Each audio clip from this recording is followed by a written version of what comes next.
भगवान नृसिंह का ध्यान करने से बड़ी बड़ी आपदा, संकट, शत्रु और बाघों के बीच में भी यदि घिर जाए तो बच जाता है। एक गुरुजी ने एक शिष्य को दीक्षा दी, वो मंत्री में खड़े हुए, वो बीच के जीत गए, वो मंत्री बन गए। महाराज जी ने कहा चलो हम चलें, उनको समझाया हमें ठीक से प्रजा का ध्यान रखेंगे ऐसा वैसा। जैसे ही वो घर में आए तो मंत्री जी ने सुनाया कि महाराज आप तो कई वर्ष बाद आए, मैं चुनाव में खड़ा हुआ, फिर इतने वोट से निकल गया, ऐसा हुआ वैसा हुआ, मैं जहाँ जाता हूँ हजारों मालाएं पड़ती हैं, हजारों लोग खड़े होते हैं, मेरा इतना सम्मान होता है। अरे महात्मा ने सोचा कि ये तो कुछ समझेगा नहीं, अपनी अपनी कथा सुनाएगा, कौन समय नष्ट करेगा। बेटा हमें स्टेशन छोड़ो, हमें प्रयाग जाना है। तो ठीक है। वो स्टेशन पर ले जाने के लिए गाड़ी में बिठा कर जैसे चले, और पहाड़ी रास्ता था, जंगल में से जैसी गाड़ी निकली तो सिंह सामने चला आ रहा था। जो सिंह को देखा तो कांप गया, गाड़ी के शीशा वगैरह बंद किए, वो गाड़ी बंद कर ली, कांपने लगे। मंत्री जी खुद ही चला रहे थे, तो कहा उनसे गुरुजी, इसका गुरुजी अब क्या होगा? अरे गुरुजी ने कहा गाड़ी बंद क्यों कर रहे हो, गेट खोलो, बाहर निकल जाओ, उसे बताओ कि हजारों आदमी खड़े होते हैं, हजारों माला पड़ती है, इतने वोट से जीता हूँ, ऐसा वैसा बताओ ना उसको। अभी हमें बता रहे थे, उसको बताओ। अरे कहा महाराज जी आपको हंसी सूझ रही, मुझे प्राणों की पड़ रही है।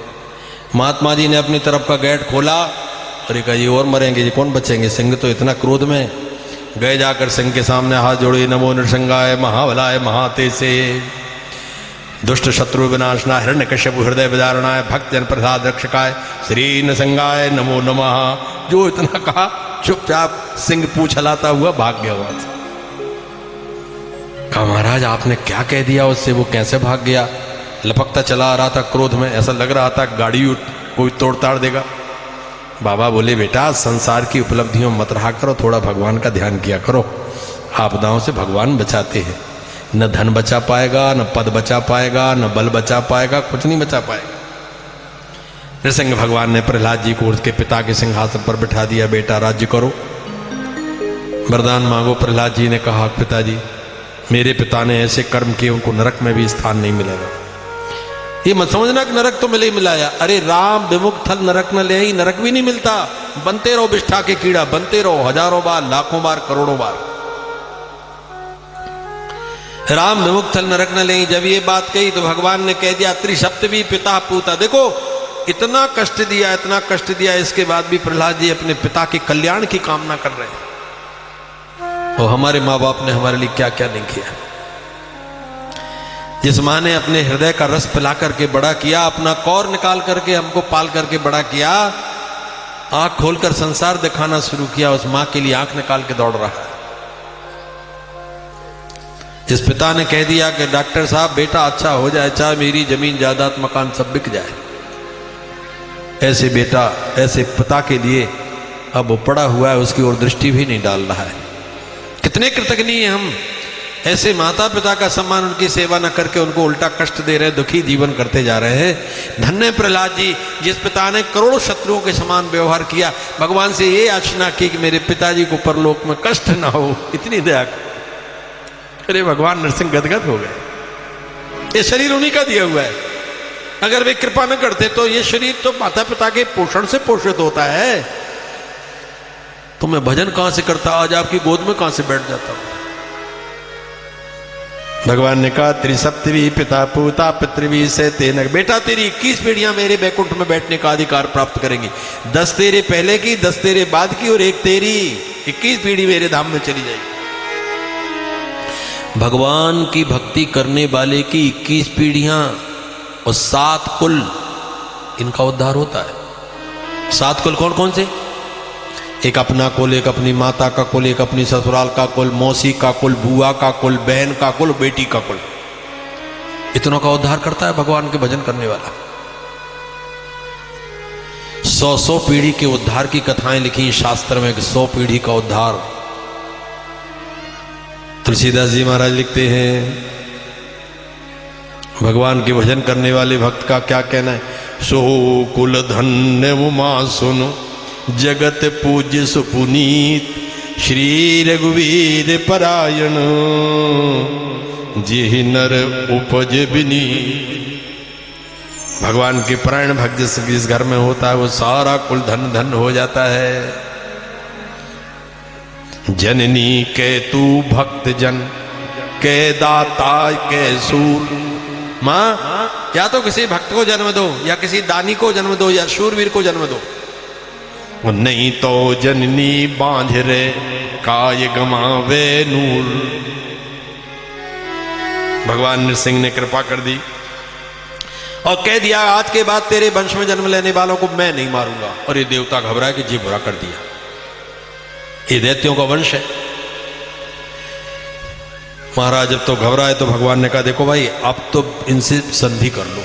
दैत्य लोग गए, कहा भैया अपन एक ही पिता की संतान है, माँ अलग अलग है, अपन संधि कर लें अमृत निकालने का। चलो ठीक है। दैत्यों ने पहले सोच लिया अमृत निकलेगा तो अपन पिएंगे, इनको नहीं देंगे। भगवान ने मंदराचल पहाड़ रखा, गरुड़ के ऊपर ला के रखा, कच्छप बन के उसको रखा, सांप की वो लगा करके बांस की नाक की बनाई नहीं थी। मंथन करने लगे, जो मंथन किया सबसे पहले हलाल विष निकल गया और डर गए, हे भगवान अब क्या करें। अरे भगवान ने कहा कि चलो शंकर जी को देंगे। शंकर जी के पास गए, बड़ी अच्छी बात लिखी पुराण में। शंकर जी से कहा कि हम एक ही पिता के कश्यप की संतान हैं, दो पद माताओं के अलग अलग, हमें बड़ा विरोध था, पहली बार हम लोग इकट्ठे हुए, तो पहली कमाई हम आपको देना चाहते। फिर दोनों ने मिलकर पहली बार तो कमाया है। शंकर जी ने कहा अच्छा कोई बड़ी चीज होगी। कहा जी? कहा क्या कर, देखो संसार जला जा रहा है जी, हलाल विष निकला है। कोई बात नहीं। पार्वती की तरफ देखा, क्या करें पार्वती? पार्वती बोली जगता पितरौ वंदे पार्वती परमेश्वर हूं। जब माता पिता बने तो कष्ट को सहन करना चाहिए। अरे बेटा पर विपत्ति आएगी तो कौन उठाएगा? पी जाओ आप। भगवान शंकर ने विषपान किया। वेद में लिखा नमोस्तु नीलग्रीवाय सहस्त्राक्षाय मीडुके। भगवान का कंठ नीला पड़ गया, यही विष रखा और मंथन का कार्य किया। गाय निकल पड़ी। कामधेनु गाय देख के देवता कहें हम लेंगे, दैत्य कहें हम लेंगे। भगवान ने कहा दोनों को नहीं देंगे। ये महात्मा खड़े, इनके पास कुछ नहीं है, ये यज्ञ करते हैं और कई धर्म के काम करते हैं, महात्माओं को दे दो। हाँ कहा चलो दे दो। दैत्य बोले कि इनको न मिले हमें मिले चाहे न मिले। समझते आप? तुमको नहीं मिलना चाहिए, हमें मिले न मिले, हाँ तो दे दो, महात्माओं को दे दो। और मंथन का कार्य किया। उच्च श्रवा घोड़ा निकला, ऐसा सफेद रंग का बर्फ की तरह, बड़ा ऊंचा। दैत्य बोले महाराज सुनो, अब चाहे विवाद हो जाए घोड़ा हम लेंगे। भगवान बोले ले लो। और मंथन किया तो अब की बार 4 दांत 5 सूंड का पर्वताकार सफेद वर्ण का हाथी निकला, ऐरावत हाथी। अरे दैत्यों ने कहा बहुत चूक गए, यही लेना था। भगवान ने कहा चलो ये देवताओं को देंगे, एक वाहन तुमने ले लिया, एक वाहन इनको दो। कोई बात नहीं, हम तो अमृत पी के ऐसी मार मारेंगे, सब छीन लेंगे, देते जाओ जो देना। मणि निकली, भगवान पे चली गई। कल वृक्ष निकला, ततो भवत पारिजाता सुरलोक विभूषणम। पारिजात स्वर्ग भेज दिया। अब मंथन किया तो मदिरा निकल पड़ी। जो मदिरा निकली पूरे देवता तो नाक बंद करके उधर को हो गए और दैत्यों की जीभ निकली आई। हाँ हाँ का बहुत ठीक है, ये हम लेंगे महाराज। भगवान का सादर समर्पित हुआ। देखो जो जिस वस्तु का व्यसनी होता है वो वस्तु उसे बहुत अच्छी लगती है, उससे भी अच्छी वस्तु उसे अच्छी नहीं लगती। एक दिन नारद जी बोले भगवान से बैकुंठ में इतनी जगह पड़ी है, आप बड़ी कृपणता करते हो, अगर मैं कुछ लोगों को ले आऊं तो? हाँ भगवान बोले ले आओ। ब्राह्मणों के पास आए, कब बैकुंठ चल रहे हो? अरे ब्राह्मण बोले अभी यहाँ कथा होना है, इसके बाद फिर वहाँ, इसके बाद बनारस में, इसके बाद दिल्ली में, फिर बद्रीनाथ में, हमें कहाँ समय रखा है? आप लोगों के पास आए, अरे अभी लड़का का विवाह है, अभी तो ये है, अभी तो वो है। थक गए नारद जी, कोई तैयार नहीं हुआ। एक सुअर तैयार हो गया, कहा हम बैकुंठ चलते पर एक शर्त है कि पूरा जाएगा परिवार। अगर चलो पूरे चलो, 10,000 लेकर के वो चला।